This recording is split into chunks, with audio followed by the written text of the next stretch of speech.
साथियों नमस्कार। Archis political science current affairs only political science सितंबर 25 पार्ट 1 में आपका हार्दिक अभिनंदन स्वागत। साथियों, आज हम चर्चा करते हैं सितंबर फर्स्ट सेकेंड वीक से संबंधित कुछ ऐसी घटनाक्रम जिनका संबंध केवल पॉलिटिकल साइंस से है। आइए शुरू करते हैं। सबसे पहला हमारे सामने हाईलाइटेड इशू क्या है? Department of war.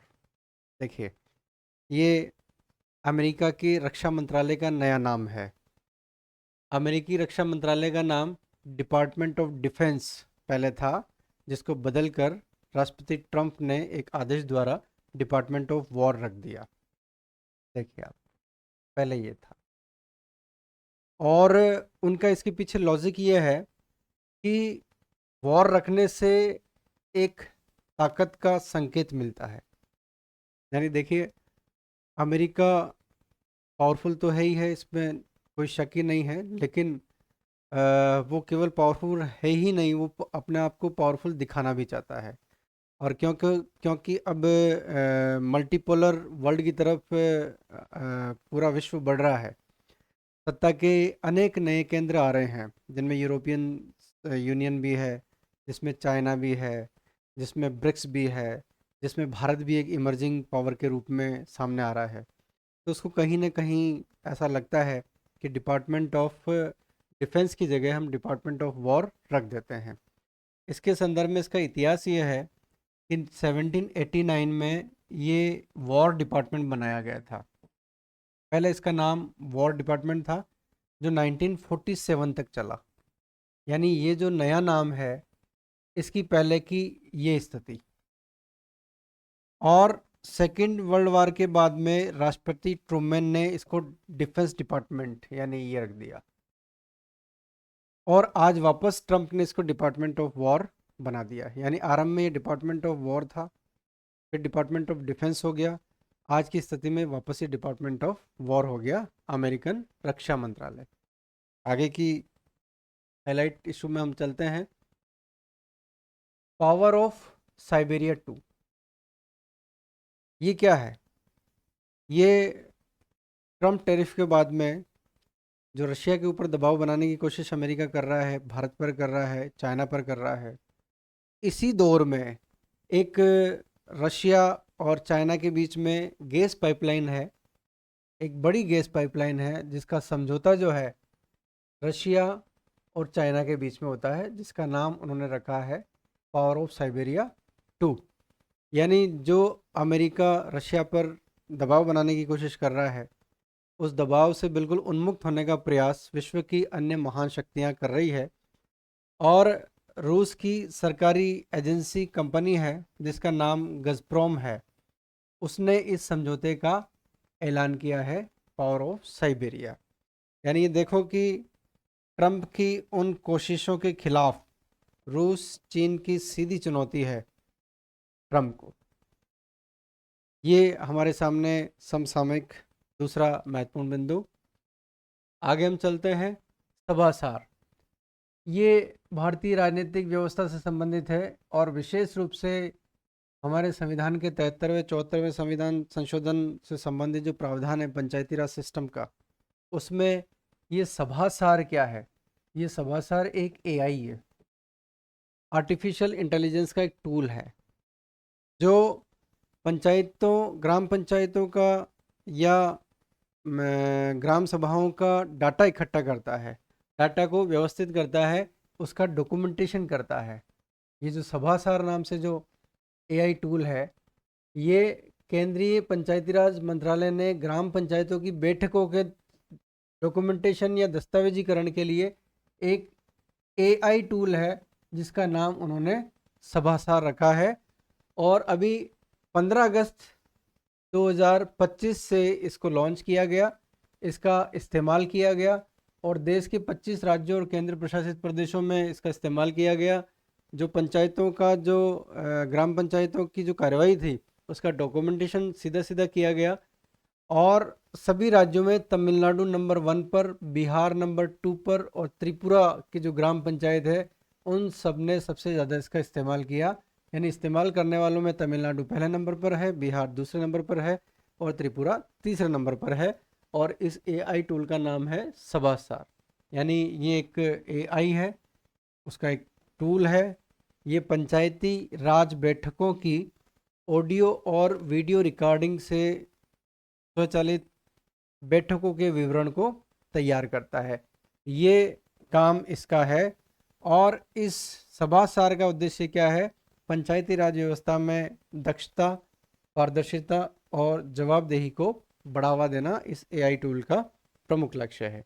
ये हमने चर्चा कर ली। नंबर 1 पर तमिलनाडु, नंबर 2 पर बिहार, नंबर 3 पर त्रिपुरा। ये कब की बात है? 15 अगस्त 2025 की बात है, इस सभासार का इस्तेमाल करने वाले देशों में। और हमारा एक भाषिणी नाम का उपकरण भी है। भाषिणी जो है विभिन्न भाषाओं में इन कार्यवाहियों का अनुवाद करता है। तो सभासार भाषिणी के माध्यम से विभिन्न भाषाओं में इन कार्यवाहियों का डॉक्यूमेंटेशन करता है। सभासार को हमें ध्यान में रखना है। आगे हम चलते हैं। देखिए, ये फंडामेंटल राइट्स से संबंधित प्रश्न है। यानी किसी क्रिमिनल को सज़ा मिलती है तो वो सज़ा की छूट के लिए जब supreme court high court decision दे देते हैं तो उनकी डिसीजन के बाद में एक और उसके पास अधिकार होता है, राज्यपाल और राष्ट्रपति के पास। वो अपनी सज़ा को बदलने के लिए, अपनी सज़ा को कम करने के लिए, अपनी सज़ा को माफ़ करने के लिए राज्यपाल और राष्ट्रपति के पास जा सकता है।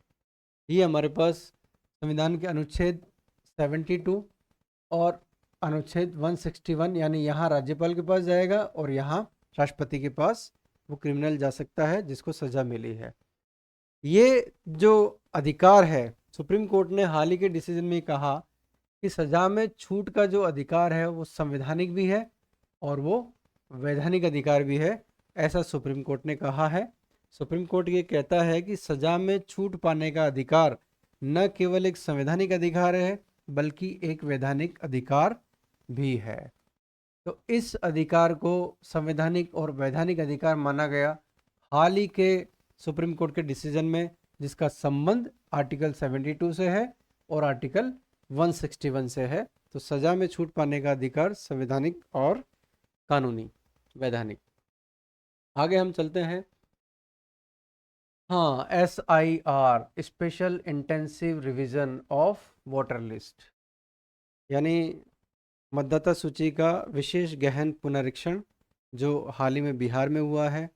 अब हमारे देश के निर्वाचन आयोग का डिसीजन है, यानी हमारे मुख्य निर्वाचन आयुक्त ज्ञानेश कुमार, अन्य निर्वाचन आयुक्त सुखबीर सिंह संधू और विवेक जोशी, ये सभी जो है अब अगले 1-2 दिनों में सभी राज्यों के मुख्य निर्वाचन अधिकारियों के साथ ये मीटिंग करेंगे।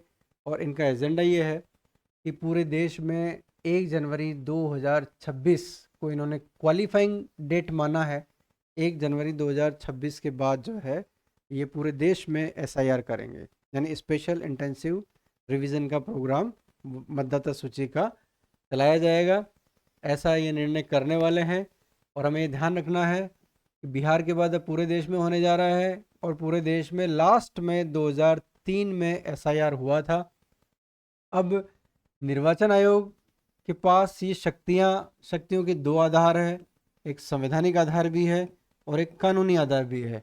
इन दोनों आधार के बेसिस पे ही निर्वाचन आयोग SIR की प्रोसेस को कंप्लीट करता है। तो ये आधार क्या है? हमारा संविधान का आर्टिकल 324(1) क्या कहता है? चुनाव के लिए संसद, विधानसभाओं की मतदाता सूची की तैयारी, संचालन और अधीक्षण, निर्देशन और नियंत्रण का काम किसका है? हमारे भारत निर्वाचन आयोग का है। यानी मतदाता सूची की तैयारी से संबंधित ये SIR का प्रोविज़न, ये इसका संवैधानिक आधार है।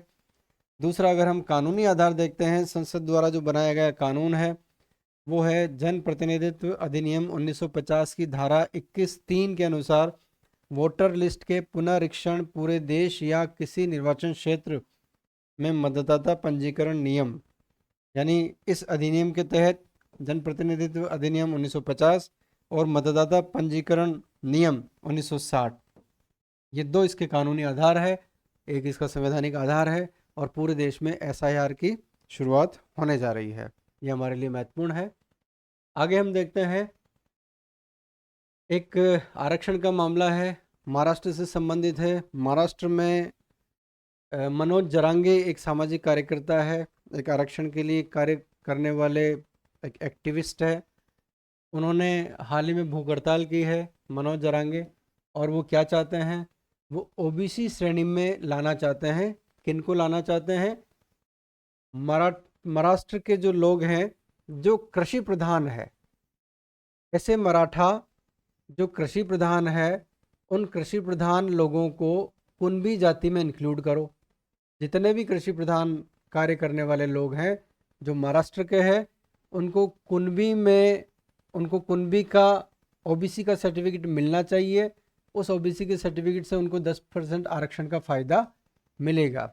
हाल ही में उन्होंने भूख हड़ताल की। महाराष्ट्र के मुख्यमंत्री देवेंद्र फडणवीस ने उन्हें इस बात का आश्वासन दिया कि हम ऐसा काम करेंगे। इस तरह से महाराष्ट्र में कुणबी को ओबीसी कुणबी में महाराष्ट्र में जो किसान है, कृषि जाति है, किसान या खेती से संबंधित जो लोग हैं, उनको कुणबी जाति में कन्वर्ट करेंगे, उनको उसका सर्टिफिकेट दिया जाएगा।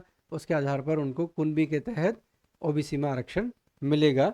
ऐसा बिहार सरकार का हाल ही का प्रस्ताव सामने आया है। आगे हम देखते हैं, देखिए अभी अंतर्राष्ट्रीय स्तर की सबसे एक महत्वपूर्ण घटना, एक महत्वपूर्ण कार्यक्रम हुआ चाइना के तियानजिन शहर में। तियानजिन डिक्लेरेशन वहाँ पर हुआ। रशिया, चाइना और भारत इसमें विशेष रूप से महत्वपूर्ण देश हैं, और इन तीनों की तिकड़ी ने अमेरिका की दादागिरी को चैलेंज कर दिया है। इसको तियानजिन डिक्लेरेशन कहते हैं। इस डिक्लेरेशन में क्या क्या खास है, देखिए, ये चाइना ने इस समय विक्ट्री परेड भी आयोजित की। ये टैरिफ वॉर के बाद इन तीनों देशों का ये जो ट्रायंगल है, ये तिकड़ी है, इसने एक न्यायपूर्ण विश्व की स्थापना का एक आगाज़ किया है, प्रारंभ किया है। कारण ये है कि हम ये देख रहे हैं कि लगातार अमेरिका जो है विश्व के विभिन्न राष्ट्रों पर एक प्रेशर पॉलिटिक्स बनाने की कोशिश कर रहा है। वो भारत को भी धमकियां दे रहा है, वो रशिया को भी धमकियां दे रहा है, वो उन तमाम राष्ट्रों को धमकियां दे रहा है जो उनकी इच्छा के अनुसार नहीं चलते हैं। तियानजिन डिक्लेरेशन के माध्यम से अमेरिका को एक चुनौती मिलेगी। तियानजिन डिक्लेरेशन के माध्यम से ये विश्व जो है इस बात का संकेत देता है कि अब ये यूनिपोलर वर्ल्ड नहीं है, अब ये मल्टीपोलर की तरफ जा रहा है। यहाँ न केवल अमेरिका को ही रहने का अधिकार है, इस प्लेनेट पर सभी को रहने का अधिकार है। व्यवस्था न्यायपूर्ण हो, व्यवस्था सबके लिए हो, यहाँ पर कोई मालिक ना हो, कोई नौकर ना हो, कोई सर्वेंट ना हो। ऐसी जो अमेरिका की मानसिकता है, कोल्ड वार के बाद की जो मानसिकता है, डराने धमकाने की जो मानसिकता है, उसमें तियानजिन डिक्लेरेशन जो है बैलेंस ऑफ पावर का काम करेगा। ये एक महत्वपूर्ण अंतर्राष्ट्रीय घटना है, और इसमें सेंट्रल एशिया की महत्वपूर्ण भूमिका होगी। इससे मल्टीपोलर वर्ल्ड की तरफ हम जाएंगे, और ग्लोबल गवर्नेंस के लिए ये बहुत महत्वपूर्ण है कि एक अच्छी वैश्विक सरकार हो, उसके लिए महत्वपूर्ण है। इसमें भारत की भी महत्वपूर्ण भूमिका है। इसमें भाग लेना और भारत और चीन के बीच में, दोनों के बीच में अच्छे संबंधों की तरफ बढ़ना, ये एक शुभ संकेत है। ये मल्टीपोलर की तरफ जाने का संकेत है, और ये भारत की एक डिप्लोमेटिक जीत है, क्योंकि भारत भी अब वैश्विक आर्थिक महाशक्ति है। अनेक क्षेत्रों में भी भारत पावरफुल है, और भारत के पास एक सॉफ्ट पावर भी है, और सॉफ्ट पावर के माध्यम से भारत जो है इस विश्व को बैलेंस करने की कोशिश करेगा। यहाँ पर हमें ध्यान रखना है कि जोसेफ नॉय का एक कॉन्सेप्ट है सॉफ्ट पावर, यानी मिलिट्री पावर भी होती है, टेरिटोरियल पावर्स भी होती है, इकोनॉमिक पावर भी होती है। तो उनमें जो सबसे इम्पोर्टेंट रोल कंटेम्प्रेरी वर्ल्ड में प्ले कर रहा है वो सॉफ्ट पावर का है, और इस सॉफ्ट पावर के दृष्टिकोण से इसको हमें ध्यान में रखना होगा। इसको ध्यान में रखते हुए भारत एक सुपर पावर से कम नहीं है। तो तियानजिन डिक्लेरेशन जो है हमारी समसामयिक विश्व की महत्वपूर्ण घटना है। इन 7 बिंदुओं को हमने डिस्कस किया। मुझे उम्मीद है ये हमारे लिए लाभदायक रहेगी। फिर आप सभी का धन्यवाद।